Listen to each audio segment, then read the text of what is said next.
Welcome, everybody, to another episode of Your Spiritual Journey. This is Dr. Bob, and this is the space and the place where we get down to some real spiritual concepts. This morning, we have with us author Robert Althuis. He's a certified medium with an MBA. Got to figure out how that happened, so we're going to hear that story soon. Just wanted to mention that he was born in Amsterdam, now lives in the United States, and he has so much wisdom in this book that you see here, Love and Truth, that we're in for quite a ride this morning. So I think without further ado, I'm going to turn the mic over to Robert. Robert, you know how we do this. We ask you to trace your spiritual journey from childhood till now, and then I'll ask you some questions that I think the audience would like some answers to. So take it away, Robert. Beautiful. Wow. Good morning, Bob. And I'm a little biased to Pittsburgh, as you know, because the mother of my three children is from there, and so my kids are all Steeler fans, and still have a lot of family there. But about me, so I was born and raised in Holland, right outside in the kind of sleeper city outside of Amsterdam. My father was actually a very successful CEO, and so I did not grow up on the wrong side of the tracks or anything like that. My mother was in her own right an entrepreneur. She had a women's boutique, a high-end boutique for a long time, but then in her early 40s, which would have been in my mid-teens, she had a great awakening, and she went on the path to become an astrologist and a graphologist, and really went deep into spirituality, which she already had from her parents. Interesting enough, my maternal grandfather, paternal grandmother, who I never knew, was a big Rudolf Steiner fan and student. And actually, on the maternal side, my grandfather was clairvoyant, and they were Rosicrucians, and so there was quite a bit of this thing floating around the family line. But my father was actually a very hardcore businessman. He was a product of World War II. He had lost his father in work camps, and he grew up in his formative years right after the war, which was Europe was devastated, plundered, really. And so that was his early childhood memories. And he was very much about, you got to fend for yourself. You got to go in the world and make something happen. The world's a dangerous place. Save for a rainy day. And that went lock, stock, and barrel into the subconscious mind. Now, I ended up following his footsteps because I really wanted I wanted him to see me. I had this longing for him to be proud of me. And the way to get his accomplishments was to follow in his footsteps. So in the business world, and in my mid-20s, I ended up in the United States. I got into real estate. I went to night school. I had been a journeyman tennis pro for a few years before that, and that's really where I went. After this American dream, right? And so be successful in the material world and a career and make a lot of money and get beautiful homes and toys and all that stuff. I went to night school at Georgia State. I paid for that myself, and I graduated summa cum laude. Then I got into Columbia Business School, which I thought was not bad for an immigrant, because I got here with $70 in a duffel bag, and now I was in an Ivy League school, and I was going places, right? So this American dream was unfolding for me. And I didn't work very hard. And so I went to Columbia Business School. I did very well there too. Graduated top 10%. I was a very competitive guy. And then I got picked up by GE Capital, and I did quite well in GE Capital. And a few years later, in my early 30s, I was top 1% in GE, which wasn't so bad. And at the time, there were 320,000 people. So I was in the top 3,000 people of GE. And so it kept going, more and more success, more and more seeking this validation. by the world, low self-worth that needed to be validated by applause and fame and fortune. And, in 2008, when the financial crisis hit, the regulators came into GE Capital, and I wound down the unit, what I was part of. We were doing a lot of cowboy stuff, to be honest. And then I went into business for myself. I bought out a business from GE, and that is how I got into business for myself with a partner I had in Texas. And we built airport infrastructure around the world. So big, large scale infrastructure projects. You can imagine there's airport authorities and governments and big finance and pension funds and, all the big stuff around the world. And so we swam with those sharks, and slowly but surely I became a shark. And I saw kind of the dark side of big business and big government and what happens behind the veil. And I was a cog in that machinery, a very well paid cog, to be honest. And that's really what was driving me. And then around 2014, 15, I sold most of my portfolio. Actually, my private equity partner sold it, and then I got a big payout, and I came kind of to this resting point where I stopped running around 100 miles an hour. And I was supposedly, I was like, I'm at the peak of the mountain. I made it. I got the house, the money, the perfect wife, the perfect kids, the cars. I got everything.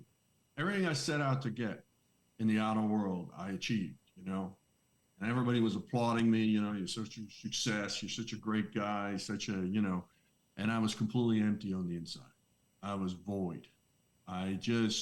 None of it could fill up this hole inside of me. And I was disillusioned because I thought, everybody had always told me, if you get there, you'll be happy. And I wasn't. I was actually quite depressed. And so I later realized it was a big spontaneous awakening, that my claircognizance and clairsentience came online. But in that moment, I didn't know what it was. I was just lost. I was like, everything I ever understood about this world didn't make any sense anymore, because you're supposed to do all these things. And then when you get there, you're supposed to be happy. Right. And I wasn't, because I sold my soul along the way. Now, and that really became a process of reconciliation.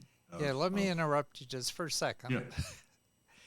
Because we've seen your business journey, but in terms of a spiritual journey, was there anything going on up to that point where you had that big realization? In other words, were you ever involved in a spiritual life or a religious life? Because often, and you talked about having a wife and children, I know when we had children, we decided, okay, we're going to set a spiritual foundation for them. We're going to start attending church so that even if they want to reject religion, at least they'll know what they're rejecting. So was there anything up until this point of this big realization that at least was some spiritual path you were on, or some religious involvement? Let me answer that. And there's actually several answers. So the first answer is everything is always spiritual, whether you're going to a church or reading a book or not. I mean, everything is a spiritual experience because we're spiritual beings. Now, I started reading because of my mother's exposure. I mean, when I was 15, 16-year-old, she took me to doctors that read your aura. I mean, I'm talking about like the early 80s. People thought you were like, you lost your mind, right? And I was reading about chakras and energy centers. And so, this seed had been planted by my mother. I was reading Aristotle when I was 17, 18 years old, and I never really stopped exploring that, but I was a closet spiritual guy because I was really pursuing this business path. And in that world, and even with my wife at the time and the circles of friends and people, this was like it didn't interest anybody. I remember when I graduated from Georgia State, I had 4 or 5 buddies from Holland come over to celebrate, my old childhood buddies, and, and they were always joking, I mean, you, Robert, you always have a knot in your karma. Because I was vegetarian at the time, and they were like, you're just like crazy. You would so it was always there, but it was heavily suppressed because I couldn't really share this with the world and the circles I ran in, and it just had no place. So it was very private, and even my the mother of my children had more religious background. She had a Catholic background, and so when our kids were born, she had this desire. Well, I want to expose them to some religion, but she was actually not that much of a religious follower anymore. And she went to a couple of different mass a few times, and then she gave up on it. And then she asked me, "Why don't you go with me?" I said, "Well, that isn't my thing." So I don't have anything against it. You take the kids there if it's important to you, but I'm not going to take them to something that is not meaningful to me. And so I do speak with my children, and even more so now, about what I call spiritual concepts, the golden rule, things that I believe are very important as a human being, regardless of what religion you practice. Because I studied all great ancient wisdom traditions. That's really what I call them. And I think there's wisdom in all of them. I just don't necessarily subscribe so much to institutions because I think people tend to corrupt the institutions, for their own power games. So, did you But get married in Catholic Church? no, no, no, because that was also, that was my second marriage, so that couldn't happen, right? So I got Oh, married actually, okay. of all, you want to hear, Joe? I got married in Vegas by Elvis Presley. That was my second marriage, and we flew both parents in, and her parents were okay with that. Um, and my first marriage was in Atlanta to a Jewish woman, so that was a Jewish marriage, or it was at least a rabbi, a progressive rabbi that did that. And on the beach, we had a ceremonial wedding for my second marriage, and that was on the beach in Mexico. And we did have some clergyman who was a hilarious character. I don't know I mean, he was probably Catholic, but I don't know. But he did the ceremonies, but we weren't necessarily wedded under the Catholic faith. Okay. All right. Didn't mean to interrupt. Just wanted to get some Not at things all. Not at clarified. all. Yeah. Because Yeah. it's, No, ask away. I just think that those formative years, and as you're going through life on this spiritual journey, that everybody's story is different, and that's part of my Sure. curiosity is pulling out what Of your course. story Yeah. is. Yeah. Okay, so you can pick up where you left off now. You had All right. Well, I basically ended up in 2015, and I had this really, spontaneous, profound awakening experience, and I couldn't go back to what I had been doing. Moving decimals around on a spreadsheet and making just doing projects and making my investors a lot of money and filling my own pockets in the meantime. And what went into it really just in the higher level of business, it just didn't make any sense to me anymore. I kind of played that game, and even though I tried a little bit to get back into it, because at one point I got really depressed. I was like, well, maybe I should just do more deals, make more money, and then I'll be fine, right? And clearly that wasn't going to be the answer, but right. I wasn't quite ready yet to surrender to this, what I call the truth serum that had been dropped. And I'm a big believer that when you're ready, when it's time for you, the universe, what do you call that? God, creator, Yahweh, Monad, infinite intelligence, quantum field. I don't care what you call it. It's just a label. I do believe that there is a intelligence to life itself that is of a divine nature. And when that decides to drop this truth serum, as I call it, you will awaken. And now, whether you go on that path, that journey, you follow that lead, the timing is up to you, but the journey is not optional. You're going to go on that path once the truth serum drops. And it's irreversible. The genie is out of the bottle. And so it just becomes a choice. When do you surrender to this awakening process that really wants to unfold for you? Because you're ready. Your soul has chosen this, right? And that's the way I see it. And so it took a little bit because I was stubborn. And eventually the universe presented me with, crisis, catastrophe, and calamity, which is usually how an awakening experience kind of is brought into our life because we need to be woken up. And usually that's more effectively done through crisis, catastrophe, and calamity. And these are actually divine gifts wrapped in sandpaper. And this could be the loss of a loved one, or a divorce, or a heartbreak, or a business failure, or maybe a abrupt end of a career, or we could have a car accident, or we could have a kid that gets sick, or whatever it might be. This is just a universe, basically putting something in our path that is not done to us, it's done for us. And usually this crucible is where you have a choice. So what do I do with this? Right? So I can be in victimhood, or I can say, okay, what am I supposed to learn here? What's the lesson in this? What's the gift in this? And so eventually I did get to that point after being very stubborn about it. It took me about 2 years. And then in 1 year, my father passed away early in the year. And there was still quite a bit of unprocessed pain there that kind of I now had to process because he was gone. And then I went through a divorce, and then a week later, a hurricane wiped out one of my businesses that I had invested in 2015, that I had a personal guarantee on. And I've never done an unlimited personal guarantee in 25 years, but I did it on this business. I bought it kind of out of hubris because I was bored. A couple other investors, and then we couldn't get the permits, and then our insurance wouldn't pay out. And so all these things went against me. And by the end of 2017, I was really stripped naked. The money was gone. My ex had more money than I. This business was a disaster, which whipsawed and rippled through all my other businesses because, it's something called a negative pledge. So now you're not allowed to borrow money anymore. You can't do any other business anymore. Couldn't get the insurance money. We couldn't get the permits from the county. Like my whole life literally it all collapsed around me.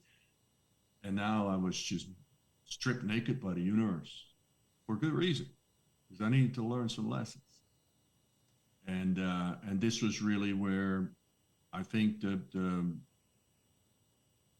rebirth started, the reinventing of myself, the really just letting go of some of these old beliefs, and a whole new person was able to be born. And the Phoenix Rising is part of my personal logo because I really associate with that. Sometimes our life has to burn down to the ashes so we can rise from the ashes. We can reinvent ourselves, resurrect ourselves in a completely different form. I mean, the snake needs to let its old skin go so it can be reborn. There are so many of these things in spiritual mythology. And that was really the process I was going through. And then I ended up writing my first book, Never Enoughitis, about that whole arc of my story, and what eventually got me out of it. And then about 500 days ago, last April, I wasn't planning on writing my second book yet, but I had this massive download. And this whole book, Love and Truth. Love and Truth had been kind of my personal maxim for about 2-3 years. That has a story to it as well. And this whole book came through. And then I started writing it one day, 2 days, 3 days. And after the third day, it was so clear that I was channeling something of a much higher knowing that I cleared my calendar and I said, I something wants to come through me. And I just sat down and became a vessel of this book, basically. And it took me about 2.5 months, 650 pages. So I wrote about 4 or 5 hours a day for 2.5 months. I only took 5 days off. I took my kids to Austin for the first week of summer vacation. That's the only 5 days I took off in 2.5 months. So is there a relationship between the experience of writing the first book versus writing the second book? Or are those such separate experiences that you can't relate the two to each? Well, there's always a relationship. My first book honestly started because at the end of 2017, when I told you literally my whole life had basically collapsed, I went into therapy because I recognized, like, I'm in a bad spot, and I don't know how to get out of this by myself. And so for about 4 or 5 months, I committed to doing some basic therapy, really, and just to get myself back on my feet. And she told me at the time to journal because I had so many, my heart had opened, and I had so much unexpressed emotion. I was a stoic man my whole life because that's what my father told me, taught me. A man doesn't show his feelings. He told my mom in 51 years of marriage that he loved her twice. I mean, this is a stoic man, right? Yeah. And so to him, that was like, because he was a little boy. When he was 4 years old, he had Nazi soldiers in his house. Being stoic to him was surviving. Because you didn't show any emotion. You didn't like have any weakness because you didn't know how it was going to be used against you. So, he was imprinted by that, right? And then he just wanted to be the best father he could, and that's all he knew. That's how you're a strong man. So, of course, me and my brothers, that's what he taught us. You don't show anybody your cards. You don't ask for help. You just, at the end of the day, it's every man for themselves. Because that's what he lived. And so anyway, the writing of the book and this therapy, I told her after a few weeks, I said, this journaling, I'm not really a journaling guy. But I said, if I make it a project like a book, I'll probably write. And she said, like, well, I don't care how you write, just write. And so I just started writing this book. And that was the first chapter. And the second chapter was really self-therapy. That's how it started. And then I had a friend of mine, and I was already doing a lot of spiritual work, and I was going to a lot of retreats and different things and workshops and things like that. And there was a friend of mine from Atlanta, actually, and she said, can I read some of it? And so she read it, and she said, oh my God, you need to publish this. I never thought about that. And I said, why? And she said, just promise me, send it to a publisher and see what they say. So I sent like the first two chapters or a chapter to a publisher, and then they came back to me and they said, this is remarkable. And I said, why? They said, well, we get 100 of these a month, but they're all written by women. Men don't write like this, so raw and so vulnerable and showing like the inside of what goes on in a man that basically falls off the path of integrity and just gets lost in greed and power and money. And like you describe it so vividly, she said, and you're an alpha guy. You're not some kind of, you're a big, strong guy that had real titles that worked in the real world. And, here you're showing us like what's actually going on inside of you. And so that kind of woke me up to like, well, maybe there's value in sharing this story, and then later on, I kind of deferred for a year or two to finish the third part of that book, which when the pandemic hit in early 20, I told my publisher finally, I said, okay, now I'm going to finish it because everything is closed down. I'll just knuckle down and finish that last part because that was really the part that was missing. And so I finished that and I told him April 30th, 2020, I'll deliver it. So I sat down for 6 weeks and I just buckled down and got that last part written. What my first book really was my story, and what it taught me is that actually I'm a pretty good writer. Some people say they really like my writing. I'd say I'm pretty good, but more importantly, I love it. I absolutely love to write. I love to express myself through writing. So that's what my first book taught me, that I actually can publish a book and it's well received and people buy it and tell me it means something to them. And so it showed me like, whoa, this is really powerful way to express yourself. And I love writing. I didn't know it was a passion, until I did it. And then now with this book, it's my happy place. I love to write. Yeah. I absolutely love it. I'm writing my third book right now. It's coming through very quickly.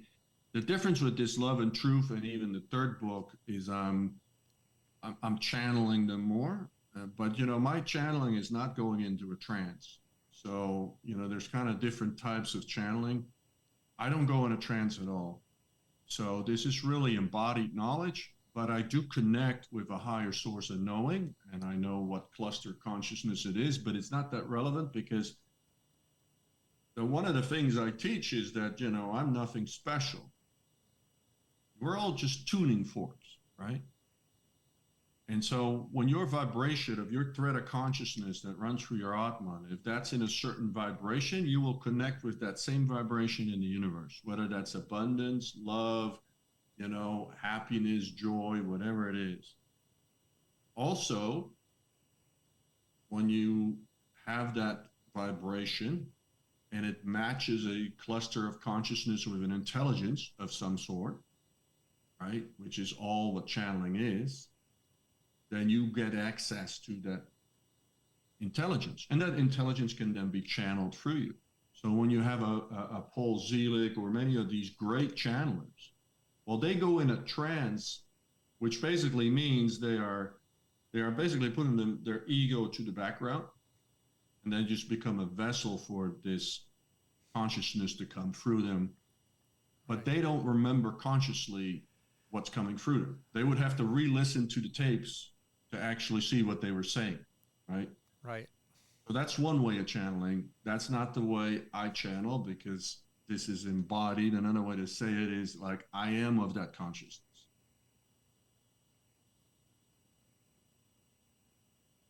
Okay. Does that make sense? Yes, it does. It does because I've read your book, so I know. Well, what do you think of the book, I Bob? I mean, get it. I'd love to hear. I'd love to see what your impressions are, if you're willing to share. Well, I have to tell you, I promised to leave a review on Okay, Netflix. Netflix, yeah. Uh, Amazon. Yeah, you could. Amazon, thanks. I'd love uh, for you to put something on Netflix. Maybe more people will see it. well, uh, having read many books, channeled and not channeled, and I agree with one of the reviewers who said that it reminded him of A Course in Miracles in that there was truth and wisdom on every page. And Thank you. you That's a could big just open compliment. it to anywhere uh, and Yeah. glean something from it uh, that would ring true for you. Uh, and And that's well, that's a huge compliment. Not only have I mean, I've read Course of Miracles. I mean, there's not much I haven't read, to be honest. I because I was a ferocious student getting into the spiritual space because I wanted to figure out life. yeah, I wanted to know thyself, which is now what I kind of teach to people. But here's the thing: when this book came through me, and I write, I believe, in the introduction how to read this. So one way to do it is to say, okay, I'm going to read it from cover to cover, and I'll just put it on the bookshelf and see you later. Well, that's one way to do it, and you will definitely get something from it because everything is remembrance. There's nothing in this book that someone somewhere else has not already explained or taught or anything else. I am not claiming to bring anything new in the world in the sense that these are all profound wisdoms. I have synthesized them in a way, right, yeah, that maybe it hasn't been done before in the language of today, where some of these concepts were said and advocated and taught in the language of their era, which sometimes is very difficult for us to kind of really connect with because it's a language that we don't know anymore. Now, the other thing I say is that this is a book for me. You put it next to your bed. You read it once. You put it next to your bed, just like A Course in Miracles. And there's other books like this, right? The I Ching next to my bed. Sometimes I just flip it And whatever wants to open, the I Ching, I just look at it. And there's always something there. I mean, this is how the universe or God or creator or the angels, masters guide us. And so this is a beautiful book to put next to your bed. And maybe there's a certain topic that's alive for you in your life. Maybe there's something happening in your life. And you kind of look at the words and you let a word guide you. Maybe that word is harmony, or maybe that word is growth or health or whatever it might be, right? And you just read some paragraphs in that chapter, and I promise you, you're going to find some medicine in it that you never saw before, even though you read the book already. I read the book and I still find new stuff. I wrote it, right? Yeah. Um, and so I appreciate you bringing this up because I hope the book will serve people in that capacity. That's kind of sort of my dream, that this becomes one of those things where when you need a little wisdom medicine, you might just, grab yourself a cup of coffee or a glass of wine if you want to, and you sit down and you just say, okay, what am I grappling, you know? And I Well, promise you there's that I just so think much in there. there's quite a bit in there, yeah. So, as part of the title, you're talking about the ethos of spiritual art. What the heck Of is being that? spiritual art, yes. What is that? All right. Well, ethos is basically principles, right? And being spiritual art, I picked that subtitle very, very, very deliberately because generally speaking, we are in a world that's lost in doing. We are just doing, doing, doing, doing, doing. And we forget to be. We totally forget to be. And in fact, our Western society glorifies and idolizes those that can do the most. We idolize people that can work 10, 12 hours and produce all these results and all these outcomes and all these different things in the outer world. But being is an inner world experience. And we're human beings, we're not human doings. And that being can be translated into doing when you're aware of the being. And so the being of spiritual art is really what this book points at. You are, first and foremost, you're a spiritual poet. You are here every day to co-create on this canvas of all of creation and put your expression into that. And that's your spiritual art that you are contributing to life, to this universe every day. And this universe is expanding every day. Now, why is it expanding at these rates? The quantum physicists are wondering, like, why is this universe expanding? Well, imagine that this entire universe holds all experiences, all frequencies, all vibrations. And just on our little planet alone, there's 8 billion human beings having experiences 24/7, 365. And so the universe must expand. It cannot do anything else but expand because every thought, action, and word you speak is a frequency into this universe, an experience into this universe. And being spiritual art is realizing, like, hey, I can do all these things, but the real game we're playing here is being the most beautiful version of myself and expressing that in what I do. And that what I do might be running an empire or building a business or being a homemaker or being a firefighter or being retired and playing Joe the Bull all day long or playing bridge, or it doesn't matter what you do. The doing is not that important, but how you're doing it, which is your being, right? That is actually the essence of life. And in our world, in our modern society, we have that reversed. And so look at my old life where I was lost in doing, and I did many things in very unsavory ways, and yet the world was applauding me because I was accumulating fame and fortune and accolades and status. And look at our world today. So many people we glorify and idolize. But are they being really beautiful spiritual art? A lot of them aren't. Yet we glorify them because of what they do in the outside world, what they do, what they accomplish, the results. Yet you could argue they're really causing misery for a lot of people. Right? Yeah. Okay. So this is the being of spiritual art, to see yourself as a poet. I'm here to create beautiful spiritual art, to perfect my art. I've got a couple related questions. So Go for it. one thing that you talked about was the universe expanding constantly. Must. And I know that at your book release party that I attended, by the way, the hors d'oeuvres were wonderful. You mentioned this new discovery that DNA has a power of storage. Yes.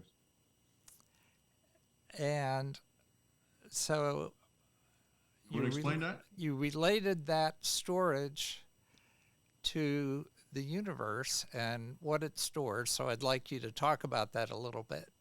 All right. But then it sounds like then because the universe is always expanding, that storage capability has to expand. So could you talk about that a little bit? Yeah. No, I'd love to. And, one of the, everybody's unique, but, as a spiritual teacher or spiritual mentor, I'm a little bit of an odd duck because there's not a lot of certified mediums with an Ivy League business school MBA and my backgrounds. And so my spirituality is really practical. Like, I believe that we are not necessarily here to be a monk and sit on a mountain for 6 hours and chant Om, and that's going to get us to enlightenment. I don't necessarily subscribe to that philosophy. You can go do that as an experience. It's beautiful. You can find out some stuff about yourself, but we're here to live in life, right? We're here to actually have jobs and relationships and to live this spirituality, to be within, living life and having businesses and relationships and friendships and all the challenges and tribulations that come with that. Because those are just, a way for us to perfect our spiritual art.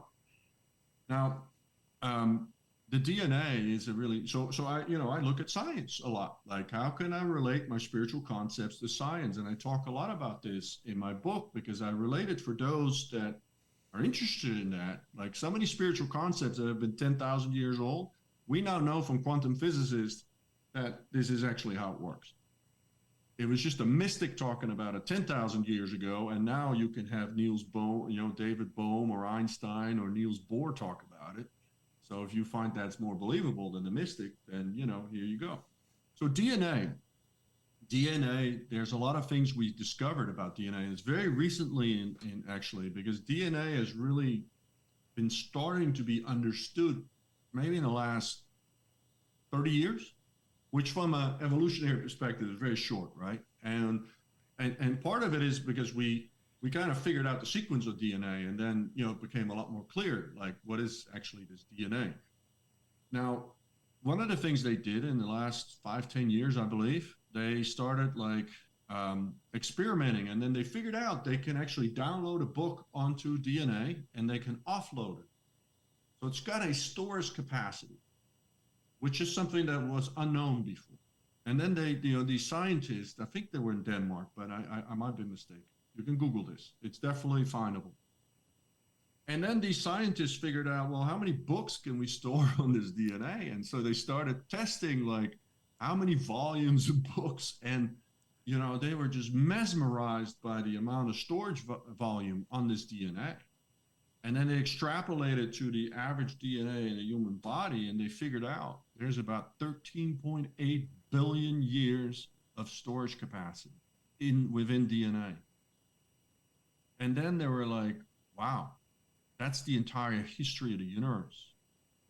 That's basically encoded in our DNA, which makes sense if you start understanding what consciousness really is. Consciousness has a formless, unmanifested form, and then it manifests itself into form, which is also life forms.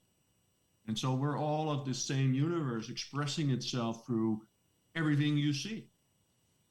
And this universe knows itself since the day of its inception.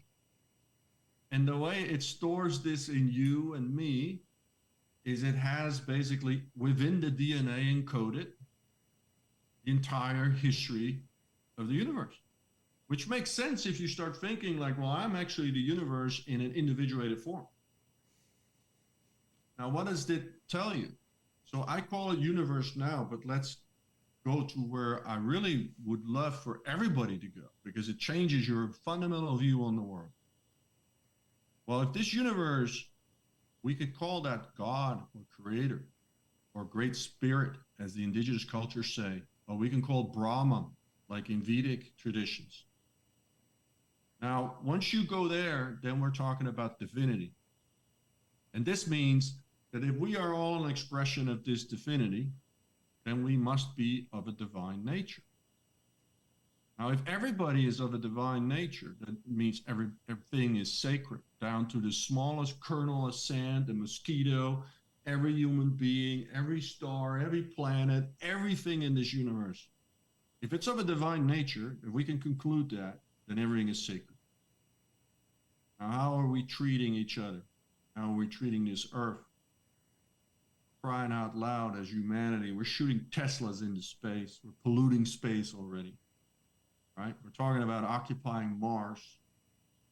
We can't even take care of this beautiful little planet that was entrusted with us. Not dominion, but stewardship. Because in Aramaic, that was a mistranslation. We don't have dominion of the earth. We have stewardship. Very different, right? When you're a steward or some tyrannical ruler.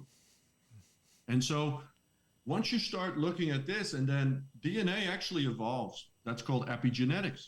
And we found that out in the last 10, 20 years, that you can actually have a proclivity to have a certain disease, but that does not need to be expressed. We know this now. It's called epigenetics. It's a part of modern science. We know that in your DNA, there's a whole host of things that might or might not get expressed, depending on environmental factors, your belief systems, all these other things. That's called epigenetics, in that you are not just a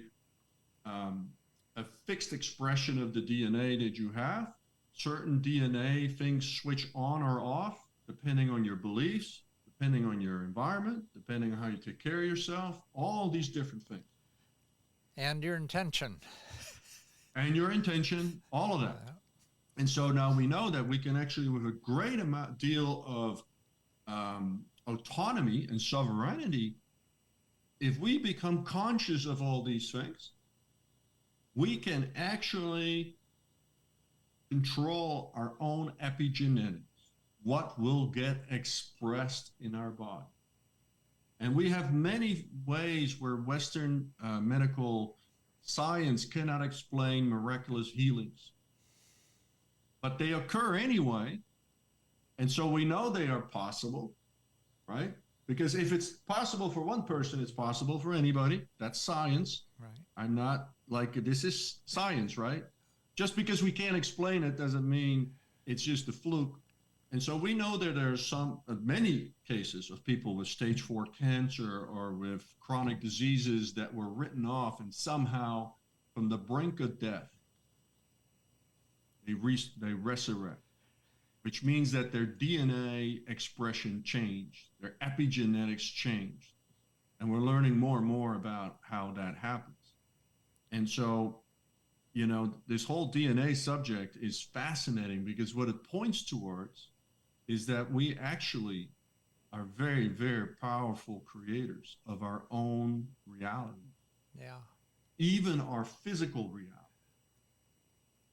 But of course, we have to awaken and cultivate mastery, which allows us to basically express ourselves in the most powerful way. Because as long as we're programmed, we're sleepwalking when we're in the subconscious mind, and we think we're our thoughts and we are our body. We're basically in a trance. We're sleepwalking. We have very little control, conscious control over our expression here on Yeah. the earthly plane. Okay, I'm not going to get through all my questions because Sorry, yeah. we Maybe we don't should have do we two don't have interviews. 5 hours. But Uh, I in looking at uh, and thinking about, okay, what is your vision of the goal of this journey? Uh, my sense is that it's the attainment of Christ consciousness from what I read in your book. So I would like you to maybe explain a little bit about what does that mean, attaining Christ consciousness? okay. Um, yeah, and this is a term quite commonly used in spiritual circles. And so, even though I'm not necessarily religious, I do believe there was, let's call this spiritual avatar, Jesus Christ, just like there was a spiritual avatar called Buddha, Lord Krishna. And there's several others, great masters, many masters and teachers. But those three, basically, Lord Krishna, Buddha, and Jesus Christ, universally are considered probably the highest consciousness beings that have ever lived on planet Earth. Now, Christ is associated with what's Christ consciousness, but actually Buddha and Lord Krishna is the same thing. But here in the West, we call this Christ consciousness because Jesus Christ attained a certain level of consciousness, which on the earthly plane, and I like to call this Earth School, right? We are here to each rise through our levels of consciousness. And the attainment of Christ consciousness on the earthly plane, on this planet, you graduate from this planet. Because there's many other dimensions and realms and other worlds out there in the universe. And this is even scientifically known. But we don't have to concern too much about that because we're right here on the earthly plane.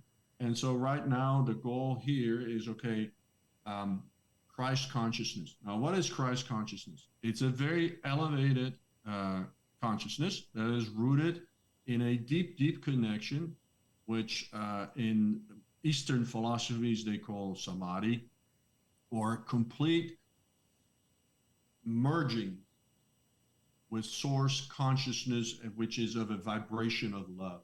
Vibration of love, the energy, not love, the emotion. I explain this in my book. Now, love, the energy is also called unconditional love. And so this has a frequency, a very high, pristine frequency that Jesus Christ attained in his lifetime and embodied. And that is Christ consciousness. And so this is just a very, very purified way of consciousness. And it's not that if you're not there yet, these concepts of sin or guilt or all this stuff, that's all religious stuff. There's no such thing. This is really just our own purification to attain this very, very high purified level of consciousness, which we call Christ consciousness. That is really the purpose here of Earth School. And Christ embodied that. So this book gives us a direction, a pathway to Christ consciousness. If we follow the guidelines that are laid out for us, is that what we're looking at? Now, you got to be really careful with making claims that are beyond my spiritual pay grade. And so I'm going to be humble to say that this book will definitely get you very, very much in that direction, on that path. Now, the final unfolding of Christ consciousness is something that cannot be captured in words. Because like I describe in my book, words are limited. Whenever we capture something in a word, which is content, which is language, we are containing something, we're limiting it in some way.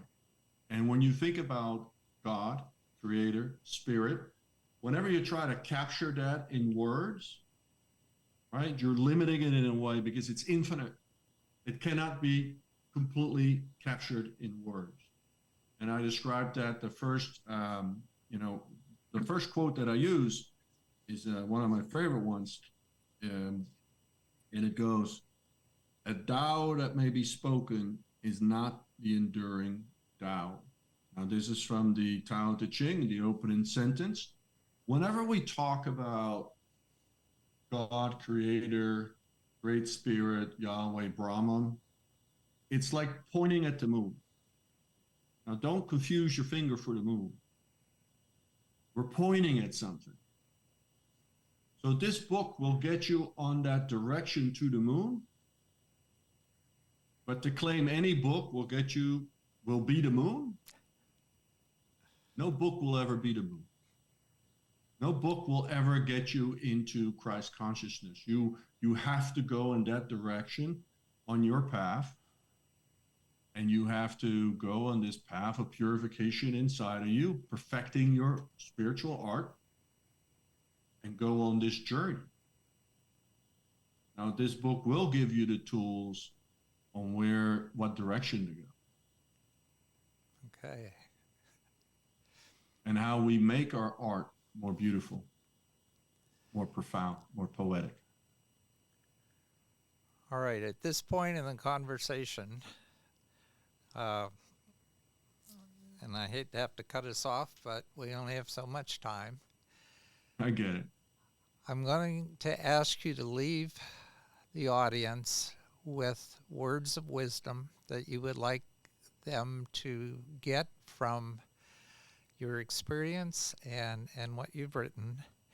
And I say that with tongue in cheek because there's so much wisdom in this book that I'm just going to ask you to keep it to 4 or 5 minutes. But what would you like to leave the audience with? If I can do it, whatever I've done, from where I've come from, anybody can do it. What I want everybody to know is that there's nothing special about me. There's nothing special. Don't glorify, don't idolize. Don't ever look at the teacher. Idolize the teachings. Wherever you find whatever is of use to you. And whether that's in a church or Eastern traditions or yoga or breath work, I don't care what you do. Just go on this path of perfecting your art, your spiritual art. And you are so powerful and you're so incredibly capable that probably the biggest leap is to actually trust yourself and to go on this journey and to be okay that, we're not perfect. We're not supposed to be perfect. If we were perfect, we wouldn't be here. This is a school, earth school. And you have, for everything that's intrinsically motivated, right? Not told by the world what you should do, but intrinsically motivated. There's a seed in you. Those are your dreams and desires. And those seeds are not just for you. That is actually the universe wanting to live through you. Brahman wants to express itself through you. And so you can know that you have the talents, the gifts, the superpowers, and the resources. Now, you might need to go on this journey of gaining mastery in something. Maybe you have to get a certification. Maybe you need to learn something. Maybe you need to heal some wound inside of you to get over a limiting belief. But the point is that seed is there for you to live it. You are a unique puzzle piece of the mosaic of humanity. You're not supposed to be like anybody else. You're supposed to be you and express you. The universe wants to live it for you. It wants to live Robert for me and Bob for you. It doesn't want me to do Bob Dove, and it doesn't want you to do Robert Althuis. So toss away this idea from the world that we all need to look a certain way. No, you are here to be you, and you're perfect, just you, figuring it out, perfecting your art over time. Now, once you get to this intrinsically motivated seed and you tap into that inner power, that inner knowing, those whispers that come through you, and you follow that and you dedicate to that, then that seed will sprout and that seed will start to blossom. And blossoming means you start to blossom. And eventually that's going to bear fruit. And that fruit is what you get to harvest. And all of it is just an experience of you growing, evolving.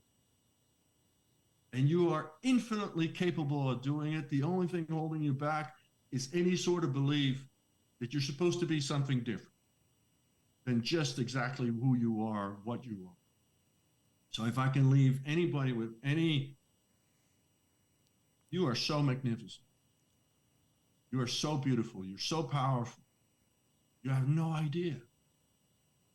You are the whole universe. Like Rumi said, you're not a drop in the ocean. You're the entire ocean in a drop. What a great note to end on.